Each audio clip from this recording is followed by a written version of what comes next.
Hi guys, we're just here with Andrew out on canvassing, and Andrew's talking to a resident of Mawneys. Andrew, just talk away and I will just listen. Well, I'm meeting all the residents of Cross Road here this evening, and it's fantastic because people know that this borough needs change and they're voting reform. The vast majority of people can see that the Conservatives had a chance and they failed. Labour is a disaster, so we're going to hopefully have a new council working in the future with a new government to look after Havering and get Havering in a better place.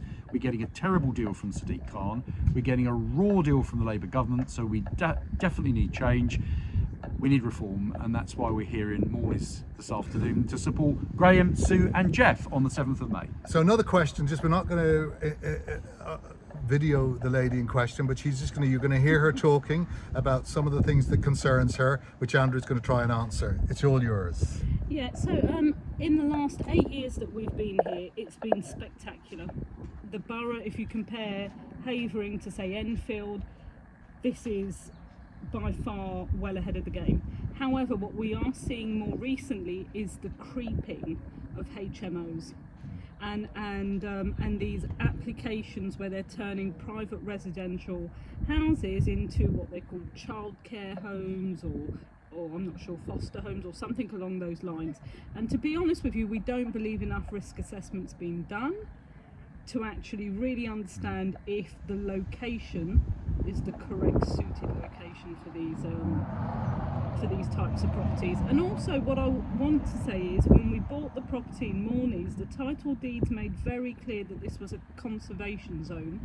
The parish land is owned by the church, and we don't believe any conservation's actually been enforced. So Andrew, we're getting a lot on the doorsteps of HMOs. We're getting a lot of problem with parking as one of the candidates. That people are saying that some roads have got parking permits, others don't.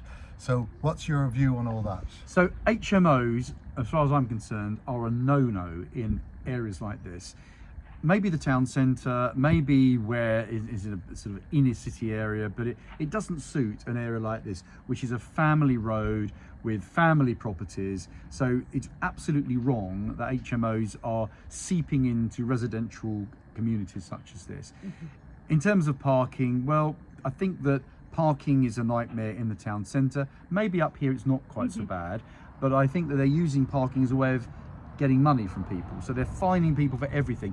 You know, your car's just 1 millimetre out of the white line and you get a £60 fine. So that's got to be stopped as well. There's got to be a review of parking so that it's a fair system and that people are not being penalised. And what about the conservation area this young lady bought in? Well, that needs to be investigated, and the good news is that when Graham is your councillor in a few weeks with Sue and Jeff, you're going to have active councillors that are going to work for this community and will be there for you to try and resolve some of these issues. Obviously I'm your MP, but you need 3 local councillors who are truly local and will work for the local community. But what I'm saying from my point of view, and this is just an unbiased view, if we have a reform council, if we have a reform MP, if we have a reform Lord Mayor or Mayor, and if we have a reform government, Havering will be right up there, because it's probably one of 2 London boroughs that will be reformed. It means we can do things and sort issues out. So I haven't videoed you because you asked, but is there anything else you want to add to that? I think also we need to challenge Sadiq Khan's government more,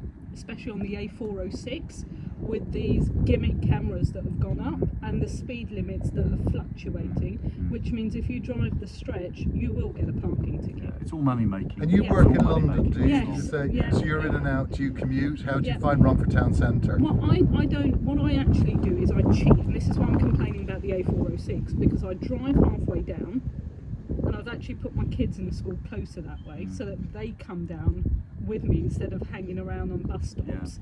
And that way we kind of I think we're being more economical, I think, with the traffic. But what I would say is the A406 has become a gimmick. You cannot have a motorway, dual carriage, whatever it classifies itself out, with 4 or 5 different speed limits. A406, obviously it's in a different borough than ours, but I take your point. No, but it runs right through. It comes. The worst thing right is Gallows to us. Corner, the mess they've made there, and the complete chaos. Yeah, So and we're seeing the same roadworks in Fairlock, year in, TfL year just out. seem to not get it right, and they don't prepare properly, they don't investigate, care. and then That's we're the all left problem. with a Don't mess. care. It's the don't care. Now I have to get to the next house. But Okay. it's lovely to see Thank you. you. And I Thank hope you. you'll Thank you. I you'll hope you don't support mind. the team on the 7th of We May. will do. Brilliant. Thank you. Thank you.